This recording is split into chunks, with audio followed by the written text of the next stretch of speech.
So ito na mga kabarangay, quarter finals, Ginebra versus Northport. Mamaya na po yan, dyan po sa PhilSports. Sayang po hindi ako makakapanood ngayon, pero for sure jump pack po yan at susuporta yung barangay para po sa Ginebra po natin on our way papasok po sa semi. So twice to beat advantage ang Ginebra, so maganda-ganda ang tsansa, pero syempre wag nating tulugan itong Northport, lalo na napakainit, napakaganda ng nilalaro nitong si dating kabarangay na si Arvin Tolentino, at syempre kasama yan sa Gilas. He is really blossomed into napakahusay and pang all-star level yung pong nilalaro nitong si Arvin, kaya I'm really happy for him. Pero syempre they are on our way. Nakaharang sila sa ating daan papuntang semifinals. So sana po isarado na ng Ginebra ngayong gabi yung pong laban dito sa Northport para umabante na po sa susunod na round, okay? At ito lang sa akin lang kasi meron ng mga initial na mga lumabas na numbers para po sa best player of the conference. At si Arvin ay nandiyan, okay? Nandiyan siya. Pero ang nangunguna po is our very own Christian Standhardinger. Alam nyo, this year hindi na tayo pwedeng mag Grand Slam. Okay? Sayang kasi yan ang pangarap ni Coach Tim Cone, makapag Grand Slam ang Ginebra, kasi para pangatlong Grand Slam niya, di ba? Kasi dalawa lang ang conference this year, hindi pwede, next year pa natin pwedeng gawin yan.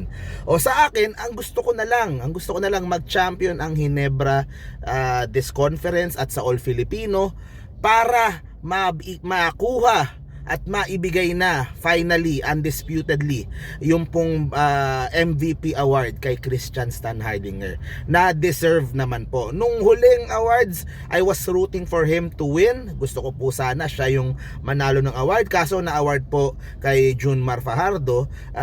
Sa akin po, gusto ko makaisa man lang ito si Christian Standhardinger, and para sa akin this year is a very good chance for him para po maiuwi yung pong MVP. Kaya sa akin, that is something worth fighting for para sa barangay.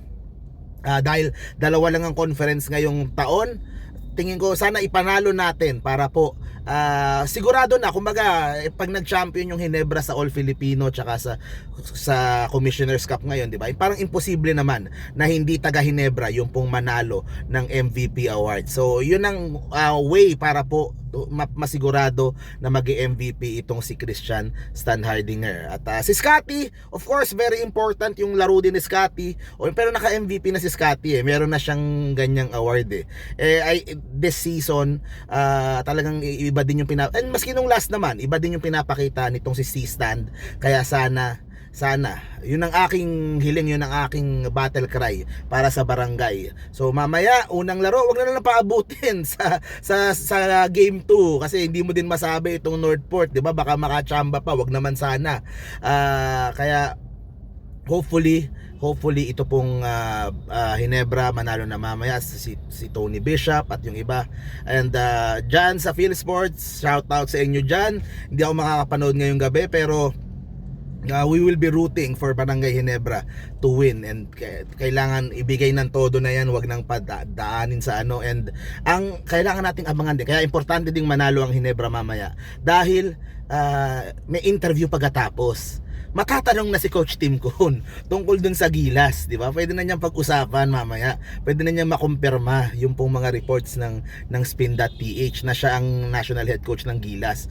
Kaya magandang abangan yan, yung game tsaka yung post game, di ba? So sana manalo Ginebra, kasi pag natalo Ginebra, hindi si Coach Tim Cone ang i-interviewin, iba, di ba? Madedelay pa, hindi pa natin malalaman kaagad yung resulta. Pero anyway, ayun nga, let's hope na manalo yung Ginebra mamaya, advance na sa susunod na round on our way to becoming Commissioner's Cup champion. At yan. So abangan natin guys, okay? So thank you very much po. See you po sa next video po natin mga kabarangay. Nood tayo mamaya, PBA, let's go! Quarterfinals, Ginebra, let's go! Let's go boys! Bye bye.